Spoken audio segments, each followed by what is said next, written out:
الشیطان الرجیم بسم اللہ الرحمن الرحیم الحمد للہ کما هو اہلہ والصلاة والسلام علی محمد وآلہ الطیبین الطاہرین اللہم وفقنا وجمیع المشتغلین للعلم والعمل الصالح بحرمت محمد وآلہ الطیبین الطاہرین بسم اللہ الرحمن الرحیم۔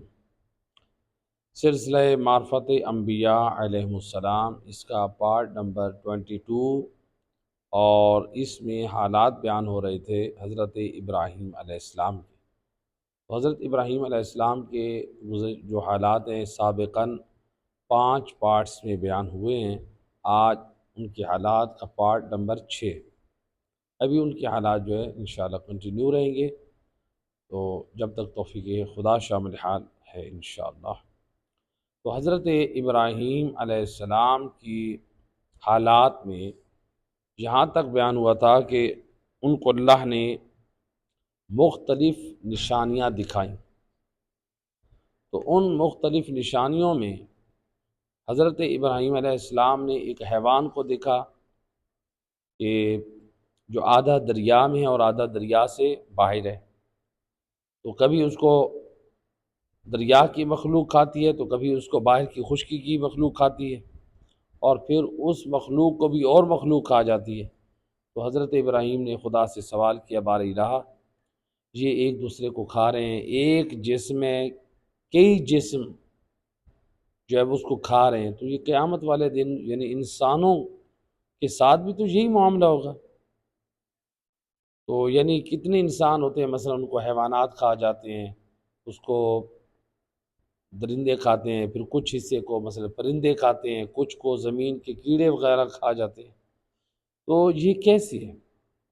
تو حضرت ابراہیم علیہ السلام نے فرمایا، رب ارنی کیف تحیی الموتى، بار الہ ذرا میں چاہتا ہوں مجھے دکھا کہ تو کیسے زندہ کرے گا، مردوں کو کیسے زندہ کرے گا، میدان معاشر میں کیسے اٹھائے گا۔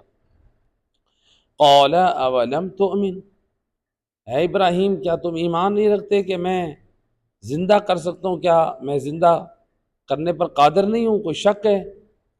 تو حضرت ابراہیم علیہ السلام نے جواب دیا، قال بلا، ہاں کیوں نہیں بار الہ، تیری ذات پہ مجھے یقین ہے، ولیکن لیطمئن قلبی، میں اپنے دل میں ایمان کی زیادتی کے لیے، اطمینان کے لیے جو ہے وہ چاہتا ہوں، یعنی میں حق الیقین کی منزل پہ، مجھے معلوم ہے کہ تو زندہ کر سکتا ہے، میں چاہتا ہوں کہ یہ قیامت سے پہلے یہ منظر اپنی آنکھوں سے دیکھوں کہ تو کیسے زندہ کرتا ہے۔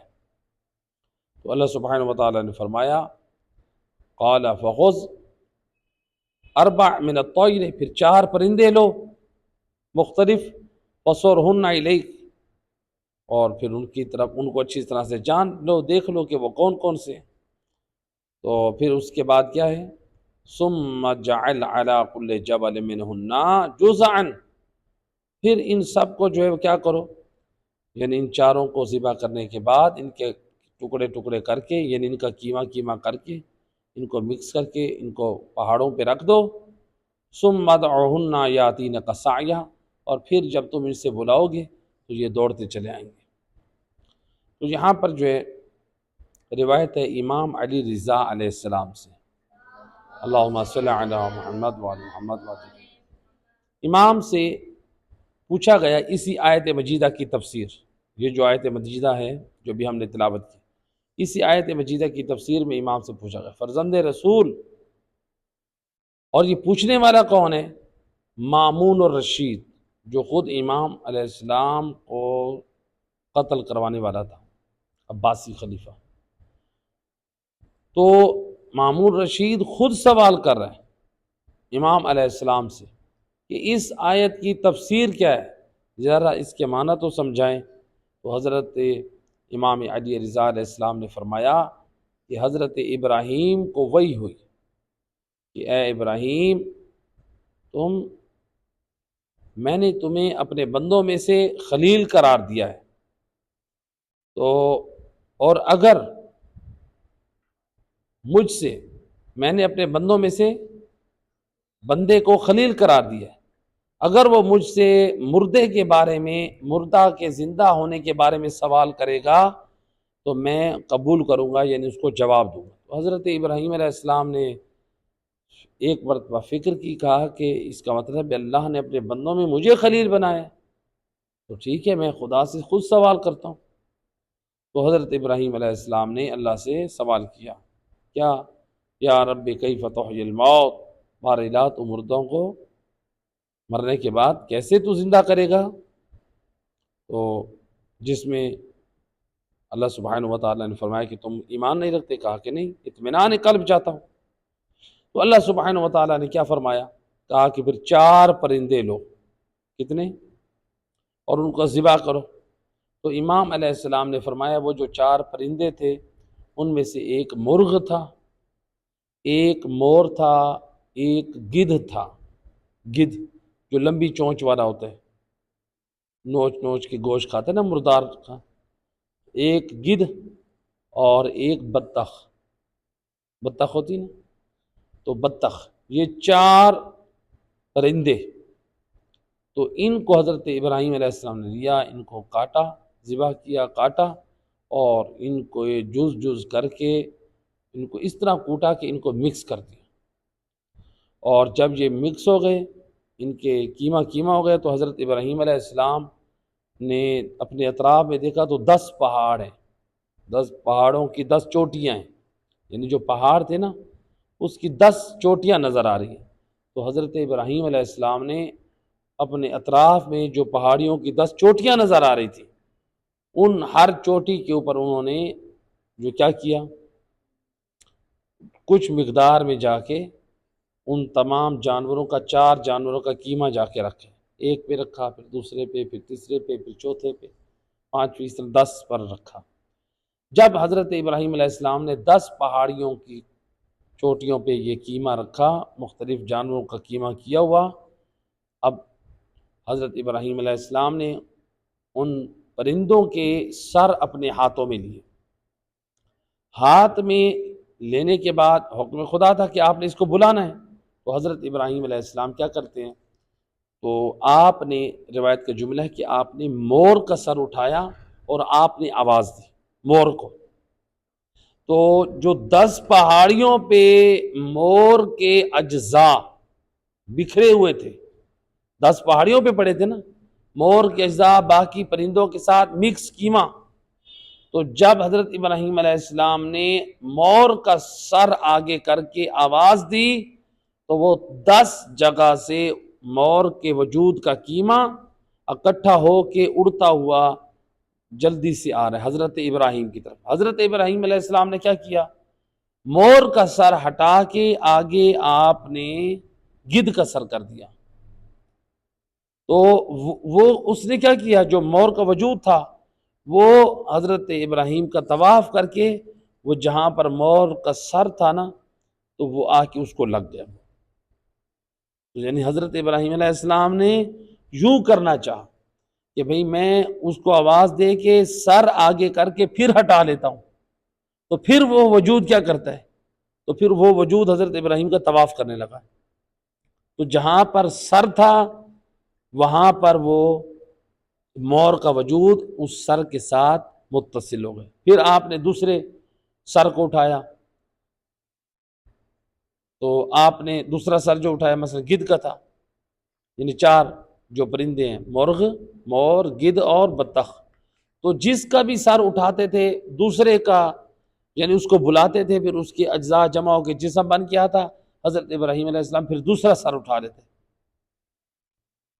تو لیکن وہ جو دھڑ ہوتا وہ حضرت ابراہیم کا طواف کرتے ہوئے، یعنی آپ کے گرد چکر لگاتے ہوئے کیا کرتا، وہ اسی سر کے ساتھ لگ جاتا جو سر اس بدن کے مطابق ہوتا۔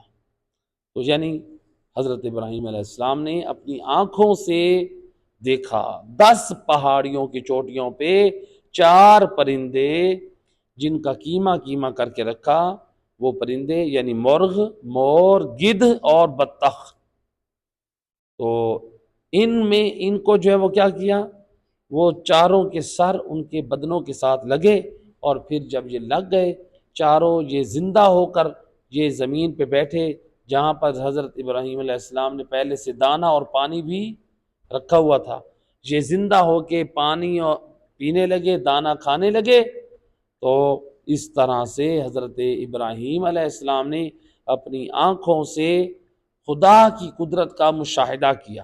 لیکن جب یہ زندہ ہوئے تو ان جانوروں نے، ان پرندوں نے نبی خدا سے کیا کہا؟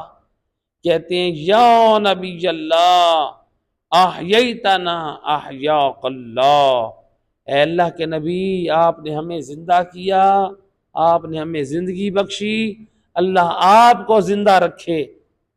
جب حضرت ابراہیم نے سنا نا کہ یہ پرندے کہہ رہے ہیں کہ میں نے ان کو زندہ کیا، ان کو زندگی دی، تو حضرت ابراہیم مواحد نبی، توحید پرست، پیغام توحید دینے والا نبی، کیا فرماتے ہیں؟ فرماتے ہیں بل اللہ یحیی و یمیت، اے پرندو نہ میں نے زندہ کیا ہے نہ میں نے مارا ہے، بلکہ اللہ کی ذات ہے جو زندہ بھی کرتی ہے اور موت بھی دیتی ہے۔ تو یہ نہ کہو کہ میں نے تم کو زندہ کیا، بلکہ اللہ نے تمہیں زندہ کیا، اللہ نے تمہیں زندہ کیا ہے۔ تو وہ جانور تو شعور نہیں رکھتے تھے، پرندے، لیکن حضرت ابراہیم علیہ السلام نے ان کو بھی سامنے ان کے اس نظریے کی نفی کر دی، نہ زندہ اللہ نے کی، میں نے تو صرف بلایا ہے حکم خدا پہ، تم کو زندگی دینے والا کون؟ اللہ کی ذات ہے۔ تو لہٰذا اس روایت میں کہ حضرت ابراہیم علیہ السلام نے 4 پرندے کون کون سے تھے؟ مور، بطخ، مرغ اور گدھ، یہ 4 پرندے، ان کو کیما کر کے آپ نے پہاڑیوں پہ رکھا، پھر بلایا اور یہ چاروں کے چاروں زندہ ہو گئے۔ تو اب اس روایت میں جب انہوں نے کہا یا نبی اللہ احییتنا احیاک اللہ، آپ نے ہمیں زندہ کیا، اللہ آپ کو زندہ رکھے، حضرت ابراہیم نے فرمایا نا، زندہ اللہ نے کیا۔ تو اس روایت نے ہمیں 2 پیغام دیے۔ کتنے پیغام دیے؟ 2 پیغام۔ پہلا پیغام اس میں یہ دیا کہ دیکھیں اس روایت میں جو امام علی رضا علیہ السلام نے بتایا کہ کن پرندوں کو حضرت ابراہیم نے ذبح کر کے ان کے کیما کر کے پہاڑوں پہ رکھا۔ پہلا مرغ تھا، دوسرا مور تھا، تیسرا گدھ تھا اور چوتھا بطخ، یہ 4 پرندے یہ تھے۔ لیکن ہمارے پاس ایک روایت ہے امام جعفر صادق علیہ السلام سے، اللہم صلی علی محمد۔ امام علیہ السلام فرماتے ہیں جو 4 پرندے تھے، کتنے؟ 4 پرندے جو حضرت ابراہیم علیہ السلام نے جن کو ذبح کر کے کیما کیا اور ان کو مختلف پہاڑوں کی چوٹیوں پہ رکھا اور وہ حکم خدا سے زندہ ہوئے، تو امام فرماتے ہیں وہ 4 پرندے، ان میں سے ایک پرندہ تھا ہدہد، ایک تھا ہدہد، دوسرا پرندہ تھا مور، تیسرا پرندہ تھا کوا، چوتھا پرندہ تھا لٹورا، یعنی یہ خاص قسم کی چڑیا ہوتی ہے۔ تو یہ 4 پرندے تھے۔ اب دیکھیں جو امام رضا علیہ السلام کی روایت ہے، امام نے بتایا کہ 4 پرندے ہیں، کتنے؟ اس میں امام نے جو پرندے بتائے تھے ان میں اور ان پرندوں میں فرق ہے، صرف ایک پرندہ ایک جیسا بتایا ہے، کون سا؟ مور۔ امام صادق کی روایت میں بھی مور آیا ہے اور امام رضا علیہ السلام کی روایت میں بھی، جبکہ امام صادق علیہ السلام فرماتے ہیں جو 4 پرندے ذبح ہوئے ان میں سے ایک ہدہد ہے، ایک لٹورا ہے یعنی چڑیا ہے، اور ایک کوا ہے۔ اور امام رضا علیہ السلام کیا فرماتے ہیں؟ ایک مرغ ہے، ایک بطخ ہے، ایک مور ہے اور ایک گدھ ہے۔ تو صرف مور میں مطابقت ہے، باقی 3 پرندوں میں اختلاف ہو گیا نا، ہے کہ نہیں؟ اختلاف ہوا نا۔ اب یہاں پر ہمارا سوال ہے ان لوگوں سے جو منبر پر آ کر بے دینی پھیلاتے ہیں اور قوم کو گمراہ کرتے ہیں، کیا کہتے ہیں؟ کہتے ہیں کہ یہ جو مجتہدین ہیں ان کا اجتہاد باطل ہے، ان کی تقلید سے حرام ہے۔ کیوں بھائی؟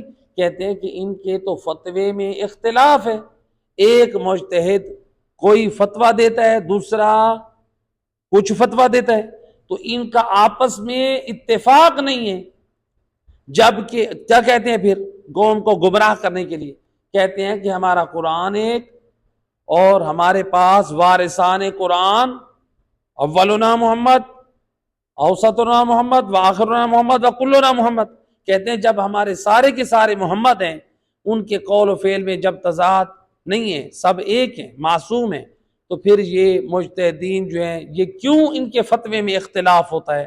تو لہٰذا یہ اجتہاد غلط ہے، تو لہٰذا یہ تقلید بھی کیا ہے؟ یہ غلط ہے۔ وہ اس طرح قوم کو کیا کرتے ہیں؟ وہ گمراہ کرتے ہیں، یعنی تقلید کی مخالفت کرتے ہیں۔ صلوات پڑھیں محمد و اہل بیت پر۔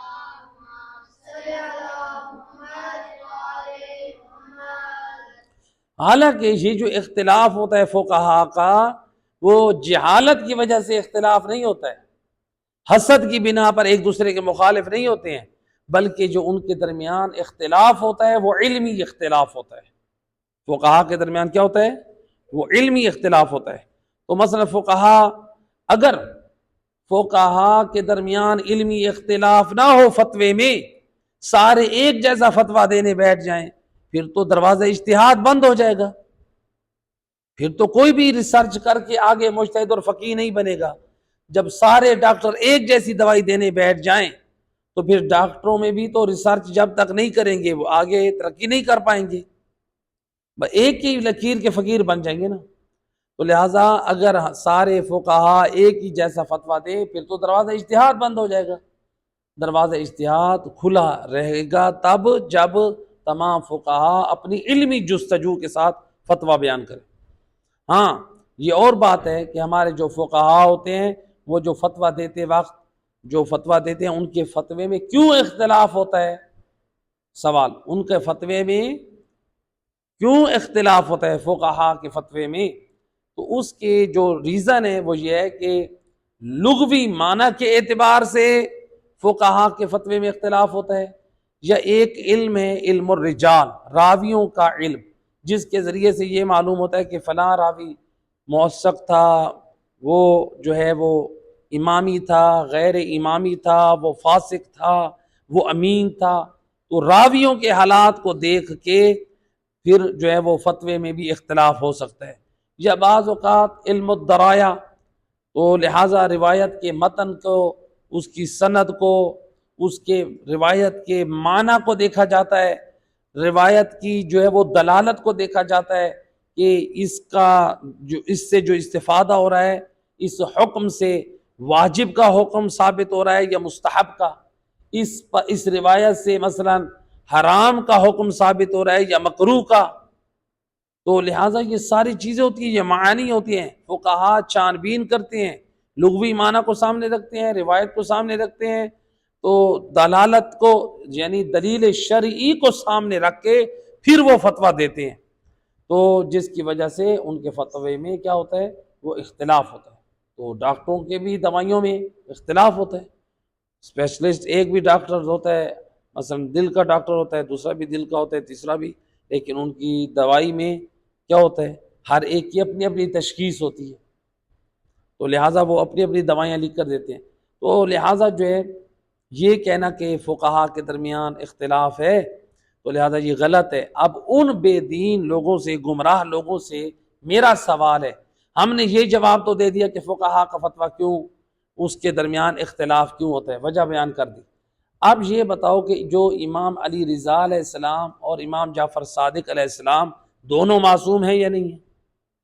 دونوں معصوم ہیں نا، دونوں حجت خدا ہیں، تو پھر ادھر دونوں روایتوں میں امام علیہ السلام کی، امام رضا اور امام صادق علیہ السلام کی دونوں کی روایتوں میں ایک پرندہ جس کا نام ذکر کیا ایک ہے، باقی 3 پرندوں کے عدد میں اختلاف ہو گیا۔ تو یہاں پر اگر کوئی کہہ دے، اگر ہے کسی کے پاس، ایسے شخص کے پاس جرأت ہے، وہ کہہ دے کہ الیاذ باللہ امام نے غلط کہا، فلاں امام نے، اگر جرأت ہے کر کے امام کے بارے میں جرأت کرے، پھر دیکھتے ہیں کہ اس کا ایمان کہاں رہتا ہے، بے دین بن جائے گا وہ شخص۔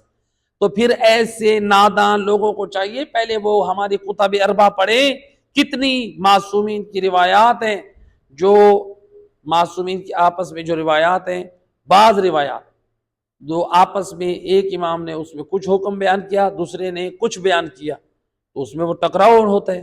اس میں بھی کیا کیا جاتا ہے، روایت کی سند دیکھی جاتی ہے، پھر ان کے معانی دیکھے جاتے ہیں۔ تو یہاں پہ بھی دونوں معصومین معصوم ہیں، لیکن دونوں کی روایت میں جو پرندوں کے نام ہیں وہ مختلف ہو گئے، تو لہٰذا دونوں معصوم ہیں نا۔ اب لہٰذا یہاں پہ بھی معانی سمجھنے کی ضرورت ہے۔ یقیناً دونوں معصوم سچ اور حق کہتے ہیں، دیکھنا پڑے گا روایت سند کے اعتبار سے معتبر کون سی ہے، یا روایت میں معنی مراد کیا ہے۔ تو لہٰذا ایک صلوات پڑھے محمد و اہل بیت۔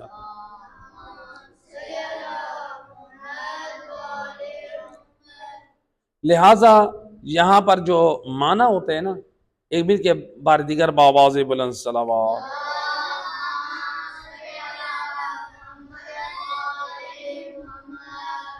لہذا یہاں پر جو امام علیہ الصلوۃ والسلام نے روایت بیان کی ہے، اس میں اس سے کیا مراد ہے؟ ہمارے ایک بہت بڑے جو فقیہ گزرے، محدث گزرے ہیں، شیخ صدوق رحمۃ اللہ علیہ نے بھی اس کو نقل کیا ہے اپنی علل الشرائع میں، کہا ہے کہ یہ جو مور ہے، جو کہا گیا نا کہ مور ذبح کرو، اس سے مراد یہ ہے کہ چونکہ مور ہے خوبصورت، تو یعنی جو تو اے ابراہیم جو تمہارے دل کو بھانے والی چیزیں ہیں نا، جن سے تمہارے دل میں محبت ہے غیر خدا، ان کو ذبح کرو۔ کہا کہ اس روایت میں معنی مراد جانور نہیں ہے، بلکہ اس سے میں ایک مانوی پیغامات حضرت ابراہیم کو دیے گئے ہیں۔ اس والی روایت میں، جس روایت میں کہا گیا ہے کہ مور کو ذبح کرو، تو مور خوبصورت ہوتا ہے، کہا کہ یعنی جن چیزوں کی تمہارے دل میں محبت ہے غیر خدا کے، اے ابراہیم تم ان کو ذبح کر دو، یعنی ان کو دل سے نکال دو، پھر تمہیں جو ہے وہ خدا کی تمہیں اطمینان قلب حاصل ہو جائے گا، یعنی ایک خدا کی معرفت حاصل ہو جائے گا۔ تو یہ جو بطخ ہوتی ہے، کہا کہ یہ بطخ ہے نا، یہ ذرا باقیوں کی نسبت ذرا زیادہ عرصہ جو ہے وہ کیا کرتی ہے، زندہ رہتی ہے۔ تو بطخ، صلوات پڑھ دے محمد و اہل بیت۔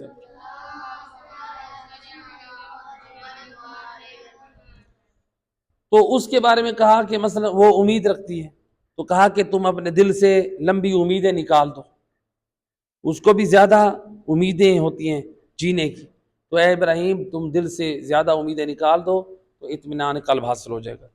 یا پھر اسی طرح سے کہا کہ یہ جو مرغ ہے، مرغ میں اشارہ ہے، چونکہ مرغ جو ہوتا ہے وہ دن میں ہر وقت جو ہے وہ اپنی مادہ کے ساتھ جو ہے وہ شہوت رانی میں مبتلا رہتا ہے، تو کہا کہ یعنی تمہاری نفس میں بھی جو خواہشات ہیں، یعنی تم بھی اس سے اجتناب کرو تو تمہیں اطمینان قلب حاصل ہو جائے گا۔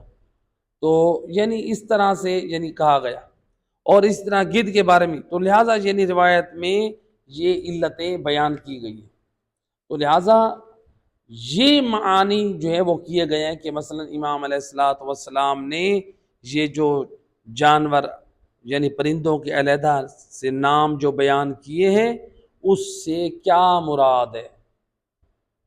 تو ایک وجہ یعنی یہ بیان کی گئی ہے، اگرچہ علماء نے یہاں پر اور بھی جوابات دیے ہیں کہ ان کے امام رضا علیہ السلام کی روایت کے اور امام جعفر صادق علیہ السلام کی روایت کے پرندوں کے جو ہے وہ اس میں ناموں میں پرندوں میں اختلاف کیوں ہوا، تو بعض نے کہا کہ یہ شاید تقیہ کے بنا پر ہے، تو بعض نے جواب دیا کہ مثلا روایت جو ہے وہ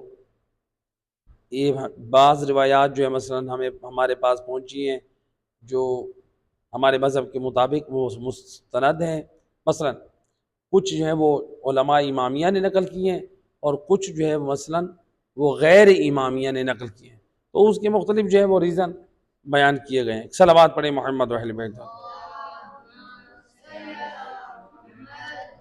تو لہٰذا یعنی لوگ جو اعتراض کرتے ہیں فقہا کے اوپر اعتراض کرتے ہیں، ان کو اس چیز کی طرف توجہ کرنی چاہیے۔ یہاں پر ایک اور نقطہ بیان کر دوں، مثلا مثال کے طور پہ اب دیکھیں نا، فقہا کے درمیان کہتے ہیں کہ فقہا کے درمیان یہ اختلاف کیوں ہوتا ہے، فتوے میں اختلاف کیوں ہوتا ہے۔ مثلا روایت ہے ہمارے پاس خمس کے بارے میں، اس میں ہے کہ فقد ابیح لشیعتنا اما الخمس، بہرحال جو خمس ہے فقد ابیح لشیعتنا، یعنی ہم نے اپنے شیعوں کے لیے اس کو مباح کیا ہے، یعنی کیا کیا ہے، اس خمس کو مباح کیا ہے۔ تو بعض لوگوں نے یہ کہا کہ بعض لوگ ہوتے ہیں نا جو عام لوگ، وہ کہتے ہیں کہ دیکھو روایات میں تو اہل بیت اطہار نے مباح کر دیا ہے، یعنی اس کا دینا واجب نہیں ہے، پھر یہ علماء کیوں کہتے ہیں خمس دینا واجب ہے۔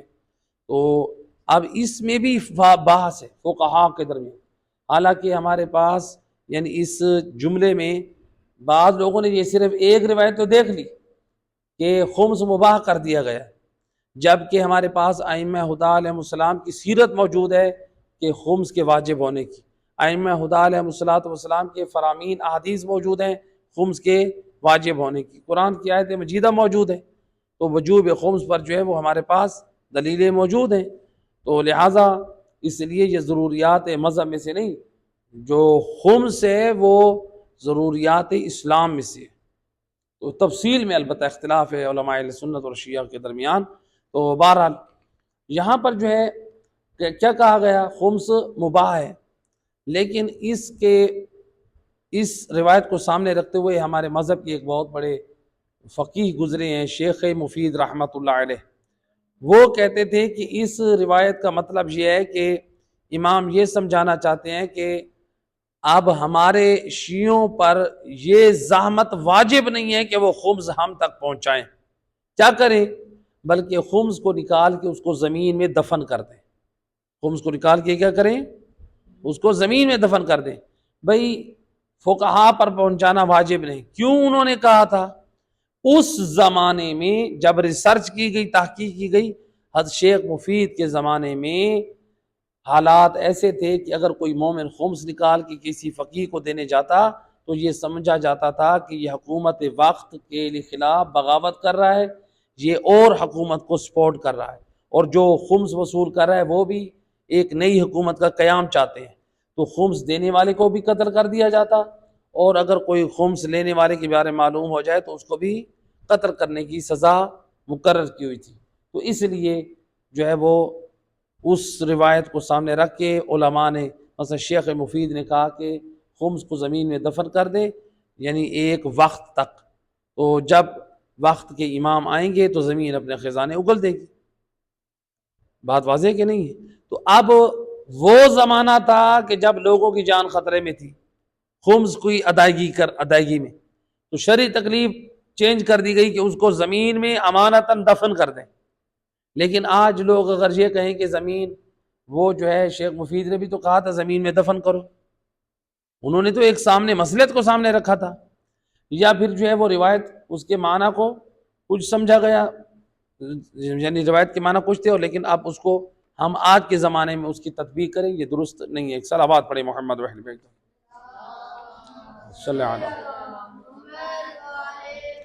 تو یعنی یہ اختلاف ہو جاتا ہے۔ تو لہٰذا یعنی امام کے کلام کے سمجھنے کے لیے بھی انسان کے پاس لیاقت ہونی چاہیے، انسان صرف اعتراض نہ کرے، تھوڑا سا پڑھ کے مسئلہ جان کے اور انسان لوگوں کو گمراہ کرے، بھائی تقلید نہ کرو۔ بہرحال دوسرا پیغام اس میں کہ حضرت ابراہیم علیہ السلام نے جب اس کو بلایا اور وہ زندہ ہوا، اس نے دعا دی، یا نبی اللہ احییتنا احیاک اللہ، اے نبی اللہ آپ کو اللہ زندہ کرے، زندہ رکھے، آپ نے ہمیں زندہ کیا۔ تو حضرت ابراہیم علیہ السلام نے کیا فرمایا؟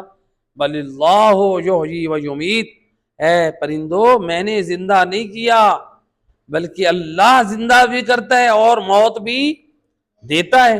تو لہٰذا نبی خدا نے پیغام توحید دے دیا، اور اللہ سبحانہ وتعالیٰ نے سورہ روم میں فرمایا اللہ الذی خلقکم ثم رزقکم ثم یمیتکم ثم یحییکم ثم، تو لہٰذا اللہ سبحانہ وتعالیٰ فرماتا ہے اللہ وہ ہے جس نے تمہیں پیدا کیا، اللہ وہ ہے جو تمہیں رزق دیتا ہے، اس نے پھر تمہیں موت دی، پھر وہ تمہیں زندہ کرے گا۔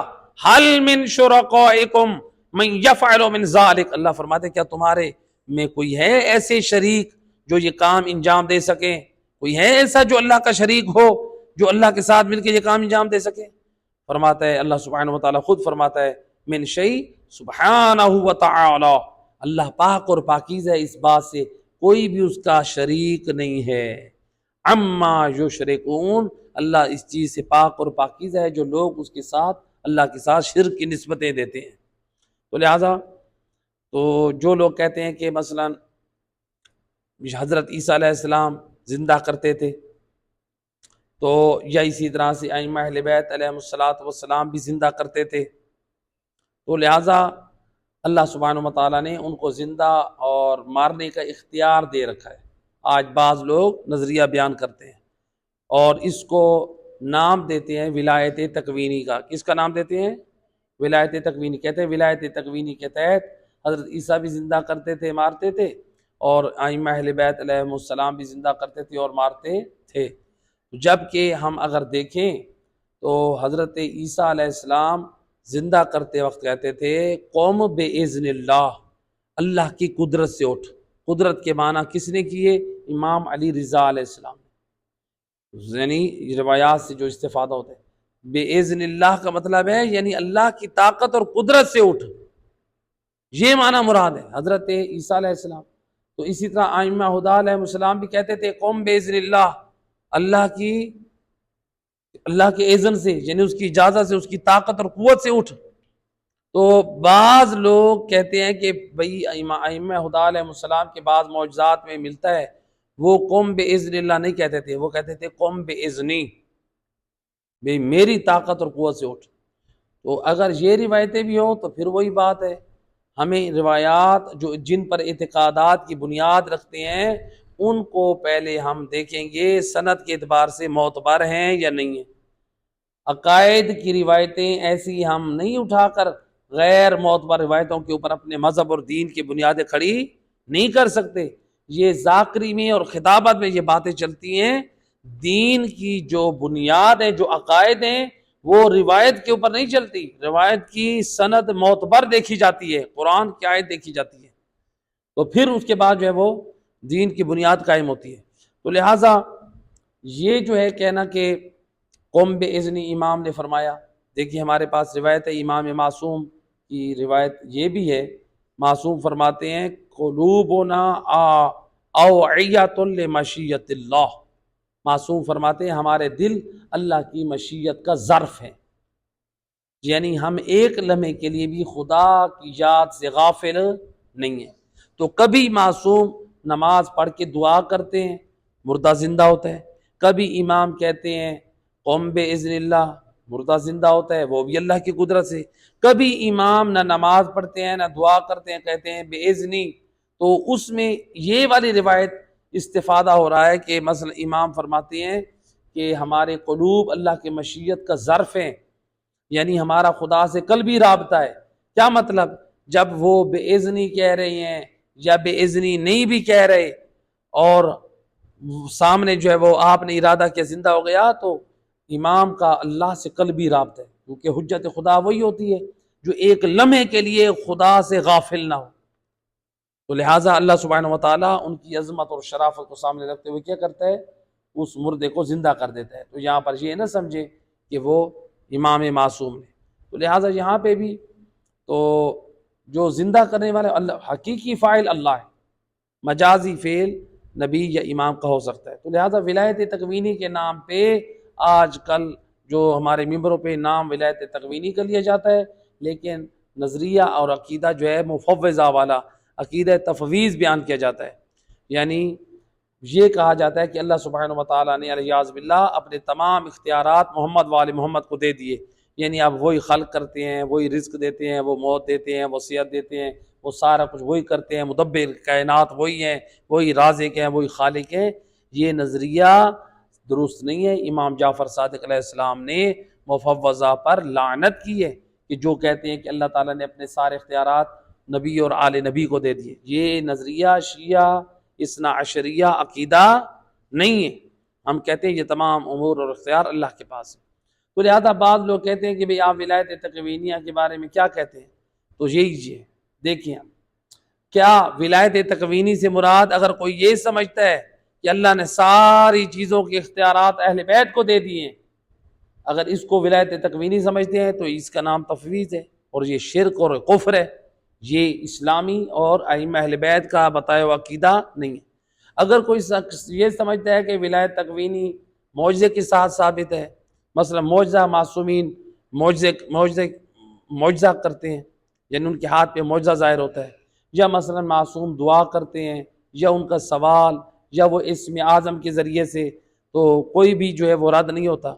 تو اگر اسم اعظم کے وسیلے سے وہ جو ہے کائنات میں کوئی تصرف کرتے ہیں، مثال کے طور پہ وہ اسم اعظم کی برکت سے مثلا دیوار کو سونا کر دیں یا کوئی اور ایسی چیز، وہی بات پھر ہم اس کو سامنے رکھیں۔ اگر اسم اعظم نہ بھی ہو، ابھی ہم نے جو روایت پڑھی، امام نے کیا فرمایا، ہمارے قلوب اللہ کی معیشت کا ظرف ہے، یعنی ہم ایک لمحے کے لیے بھی خدا کی ذات سے غافل نہیں ہیں۔ تو اسم اعظم سے مراد یہ نہیں کہ صرف زبان سے پڑھیں، کبھی کبھی قلبی رابطے کی وجہ سے بھی کیا ہے، وہ ان کے ارادے سے، مثلا انہوں نے ارادہ کیا دیوار سونے کی ہو گئی، تو اب یہ کیسے ہوئی؟ اگر یہ سند کے اعتبار سے پہلی بات تو یہ ہے کہ روایت صحیح ہو، تو پھر یہی ہے کہ یہی کہا جائے گا کہ اللہ نے کی، ان کی عظمت و شرافت کو سامنے رکھتے ہوئے، تو یعنی اللہ کی یاد سے وہ غافل نہیں ہے، تو اس کا حقیقی فاعل کون ہے؟ اللہ کی ذات ہے۔ تو اس میں ہمارے علماء مخالفت نہیں کرتے، معجزے میں حقیقی فاعل اللہ ہے۔ تو یا پھر اسی طرح سے یہ کہنا کہ معصوم نے دعا کی، ہمارے علماء اس کی بھی قائل ہیں، اللہ تعالیٰ سے غافل نہیں ہے، قلبی رابطہ ہے، اس کے بھی علماء قائل۔ معصوم دعا کر کے اللہ سے سوال کرے اور وہ بات پوری ہو جائے، علماء اس کے بھی قائل۔ مقام اعجاز معجزہ میں اللہ ان کی صداقت کو ظاہر کرنے کے لیے معجزہ جو ہے وہ کر دے، تو یہ بھی علماء اس کے بھی قائل ہیں۔ اگر آپ معجزے کے طور پہ کہتے ہیں تو صحیح ہے۔ بہرحال آیت اللہ سستانی کے جو ان کے دفتر سے سوالات ہوئے ہیں، تو عربک میں وہ کتاب بھی موجود ہے، تو بہرحال اس میں ایک سوال یہ ہوا کہ آیت اللہ سستانی سے پوچھا گیا ولایت تکوینیہ کے بارے میں آپ کیا کہتے ہیں، تو جس میں آیت اللہ سستانی کہتے ہیں کہ یہ وہ سوال نہیں ہے جس کا آپ سے قبر میں پوچھا جائے گا، تو لہٰذا ہم سے جو قبر میں سوال ہونا ہے وہ ائمہ ہدیٰ علیہ الصلوۃ والسلام کی امامت و ولایت کے بارے میں سوال ہونا ہے۔ تو لہٰذا جو بنیادی عقائد ہیں جو صحیح ہیں آپ ان پہ ایمان رکھیں، اللہ تعالیٰ کی ذات پر، رسول اللہ کی ذات پر، ائمہ ہدیٰ علیہ الصلوۃ والسلام کو ائمہ حق مانیں، یعنی حجت خدا مانیں، جو اللہ نے ان کو فضیلتیں، عظمتیں، شرافت ان کو دیے اس کا ہم اقرار کرتے ہیں۔ تو بہرحال صلوات پڑھ دیں محمد و اہل بیت ذات، اللہم صلی علی محمد۔ تو یہاں پر جو ہے یعنی یہ دوسرا پیغام تھا، تو اس میں یہ چیز بیان، ایک مل کے دوبارہ صلوات پڑھیں محمد و اہل بیت، اللہم۔ تو لہٰذا یہ نقطہ انشاءاللہ یہ واضح ہو گیا۔ تو بہرحال جو امام یعنی جو ہم نے دو معصومین کی روایات جو ذکر ہوئی تھی کہ ان میں جو اختلاف کی جو وجہ بیان ہوئی تھی، تو اس کو وہ چاروں پرندوں کے نام ایک مرتبہ پھر وہ بیان کر دیتے ہیں کہ جو مور تھا اس سے مراد دنیا کی خوبصورتی ہے، اور جو گدھ ہے اس سے مراد گدھ، ہم نے شاید وہ پہلے بطخ کا کہا تھا، گدھ کے بارے میں کہا کہ چونکہ وہ لمبا عرصہ زندہ رہتی ہے تو اس کی زیادہ امیدیں ہوتی ہیں، تو اس کی آرزویں لمبی ہوتی ہیں، اور بطخ کے اندر حرص ہوتا ہے، تو کہا گیا ہے کہ حرص سے اپنے قلب کو، یعنی ایسا نہ ہو کہ اے نبی اللہ آپ کے قلب میں، یعنی خدا کی طرف سے وحی ہوئی، یعنی ایسا نہ ہو کہ آپ کے قلب میں دنیاوی حرص ہو، تو یا اسی طرح سے مرغ کا اشارہ جو ہے وہ شہوت کی طرف ہے، تو یعنی جب بھی دیکھو تو وہ شہوت رانی کا شکار ہوتا ہے۔ تو یہ کہا گیا کہ یعنی اے ابراہیم اگر تم چاہتے ہو کہ تمہارا دل زندہ رہے، یاد خدا سے زندہ رہے، اور تم مجھ سے مطمئن ہو، تو پھر ان چار باتوں کو دلوں سے نکال دو، اپنے دل سے نکال دو، یعنی دنیا کی محبت کو نکال دو، تو لمبی امیدوں کو نکال دو، اور اسی طرح حرص تمہارے دل میں نہیں ہونی چاہیے، اور تمہارے اندر جو ہے وہ یعنی خواہشات اور شہوت رانی نہیں ہونی چاہیے۔ تو یعنی جو حقوق زوجیت ہیں وہ تو صحیح ہیں، تو اس کے علاوہ یعنی لہٰذا یہ چیزیں ہیں۔ تو یہاں پر اب سوال ہوتا ہے کہ حضرت ایک اور سوال عام طور پہ پوچھتے ہیں کہ حضرت ابراہیم علیہ السلام پہ، حضرت ابراہیم علیہ السلام جو عمل کرتے تھے، کیا ان کے اوپر کوئی کتاب نازل ہوئی تھی یا سابقہ نبیوں کی کتابوں پہ عمل کرتے تھے؟ تو روایت میں ہے امام جعفر صادق علیہ السلام فرماتے ہیں، اللہم صلی علی، امام فرماتے ہیں کہ جو صحیفے ہیں جو نازل ہوئے حضرت ابراہیم علیہ السلام پر، وہ 10 ہیں۔ ٹوٹل کتنے ہیں؟ وہ 10 ہیں۔ تو یہ جو ہے 10 ہیں، اور یہ پہلی ماہ رمضان کو نازل ہوئے، اور حضرت ابو ذر غفاری نے رسول اللہ سے پوچھا تھا، یا رسول اللہ، جو آسمانی کتابیں ہیں، صحیفے ہیں جو اللہ کی طرف سے نازل ہوئے ہیں، وہ کتنے ہیں؟ تو سید رسول نے فرمایا ان کی تعداد 104 ہے، جن میں سے جو ہے 50 حضرت شیس علیہ السلام پہ نازل ہوئی، تو اور جو ہے 30 حضرت ادریس علیہ السلام پہ نازل ہوئی، 10 حضرت ابراہیم علیہ السلام پہ نازل ہوئی، اور 10 حضرت موسیٰ علیہ السلام پر نازل ہوئی، پھر 4 اور کتابیں نازل ہوئی۔ حضرت موسیٰ پر 10 صحیفے نازل ہوئے اور 1 کتاب تورات نازل ہوئی، پھر زبور حضرت داؤد، پھر انجیل حضرت عیسیٰ پر، اور قرآن حضرت محمد صلی اللہ علیہ وآلہ وسلم پر۔ تو یہاں پر یہ نقطہ یہاں پر واضح ہو گیا۔ تو اس کے بعد جو ہے ہمارے پاس ایک مل کی صلوات پڑھے محمد و اہل بیت، اللہم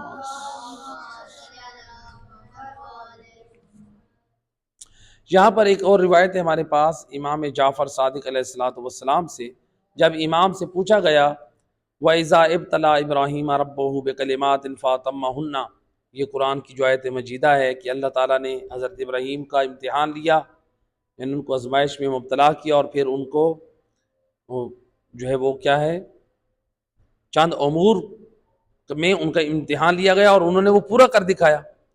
تو پوچھا گیا وہ کلمات کیا تھے جو پورے ہوئے؟ تو امام علیہ السلام نے فرمایا کہ حضرت آدم علیہ السلام کی توبہ قبول ہوئی، یعنی وہی کلمات ہیں جن کلمات کے ذریعے حضرت آدم علیہ السلام کی توبہ قبول ہوئی۔ وہ کون سے کلمات تھے؟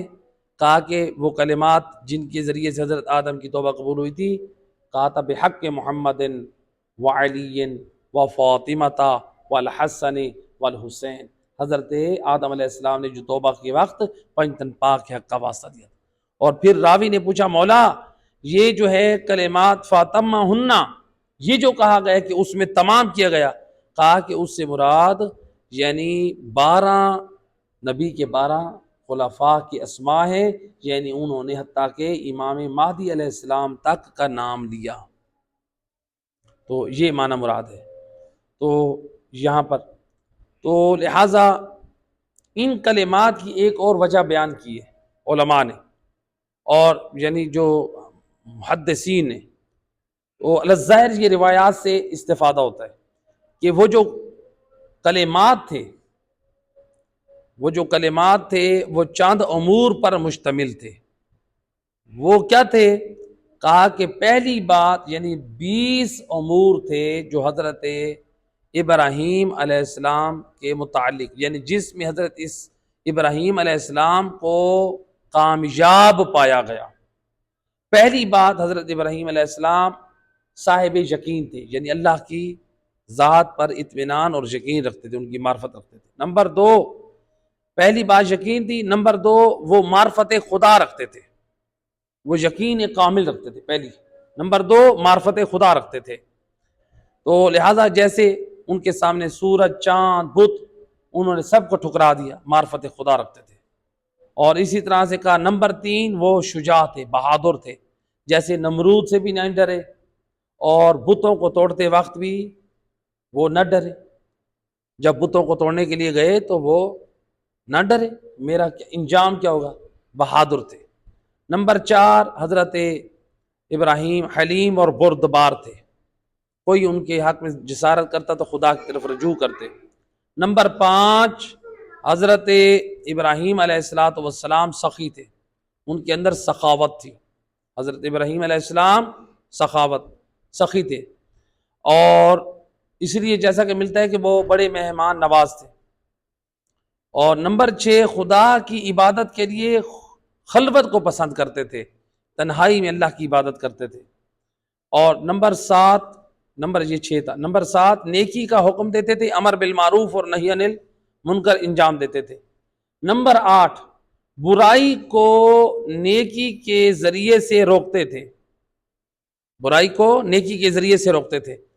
جیسا کہ ملتا ہے کہ ان کے چچا نے ان کو کہا کہ میں اب تمہیں سنسار کروں گا، جب انہوں نے بتوں کو گرایا تھا، توڑا تھا، میں تمہیں سنسار کروں گا۔ تو انہوں نے برائی کا جواب کیا دیا؟ کہا کہ میں آپ کے لیے ان قریب استغفار کروں گا۔ تو یعنی کنایا تھا اس بات کی طرف کہ یعنی آپ کا یہ بت پرستی کرنا یہ گناہ ہے، اس کا تقاضا یہ ہے کہ آپ استغفار کریں۔ تو لہٰذا یہ 8 ہو گئے۔ نمبر 9، خدا پہ توکل کرتے تھے، بھروسہ کرتے تھے، لوگوں پہ نہیں کرتے تھے، تو خدا پہ بھروسہ کرتے تھے کہ خدا مجھے بچانے والا ہے۔ اور نمبر 10، حکیم امت تھے اور امت کے صالح ترین افراد میں سے تھے۔ نمبر 11، حضرت ابراہیم کی جان کا امتحان، تو انہوں نے وہ امتحان دیا، کامیاب ہوئے، منجلیک میں جب پھینکا گیا آگ میں۔ نمبر 12، حضرت ابراہیم کے فرزند کے بارے میں امتحان، تو اس میں بھی کامیاب ہوئے کہ اپنے بیٹے کو ذبح کریں، آپ نے پیش کر دیا۔ نمبر 13، حضرت آپ کی زوجہ کے بارے میں امتحان، آپ اس میں بھی کامیاب ہوئے۔ جب آپ کی بیوی جب جا رہے تھے تو وہاں پہ جب ایک بادشاہ نے ہاتھ بڑھانا چاہا تو حضرت ابراہیم علیہ السلام اپنے خدا سے التجا کرتے تھے، غیرت مند تھے، آپ نے پردے میں ان کو لے کر گئے، جیسا کہ تفصیل سے ہم نے واقعہ ان کا ذکر کیا۔ تو آپ اپنی زوجہ کے بارے میں امتحان میں بھی کامیاب ہوئے۔ نمبر 14، حضرت ابراہیم لوگوں کی بدخلقی پر صبر کرتے تھے، چیختے اور چلاتے نہیں تھے۔ نمبر 15، خود کو اللہ کی طاعت میں وقف کر دیا تھا، ہمیشہ اللہ کی رضا کے لیے کام کرتے تھے۔ نمبر 16، عجوب سے، گناہوں سے پاک تھے، کوئی گناہ ان کے اندر نہیں تھے، نہ خلوت میں نہ جلوت میں۔ نمبر 17، ہمیشہ اللہ کی عبادت میں خالصتاً اللہ کی عبادت کرتے تھے، ریاکاری نہیں کرتے تھے، لوگوں کے لیے نہیں کرتے تھے، اللہ کے لیے عبادت کرتے تھے۔ اور نمبر 18، مردوں کے حق میں جو دعا کرتے تھے ان کی دعا مستجاب ہوتی تھی۔ نمبر 19، اللہ نے ان کی حق میں گواہی دی، حضرت ابراہیم کے حق میں گواہی دی کہ یہ صالحین میں سے ہیں۔ اور نمبر 20، حضرت ابراہیم علیہ السلام کے بعد تمام انبیاء جو ہے ان کی اتباع کرتے تھے، تو تمام انبیاء نے ان کی اتباع کی۔ تو یہاں تک جو ہے یہ حضرت ابراہیم علیہ السلام کے اندر یہ خصوصیات ہیں جس میں وہ کامیاب ہوئے۔ پروردگار سے دعا ہے کریم مہربان اللہ ہم سب کو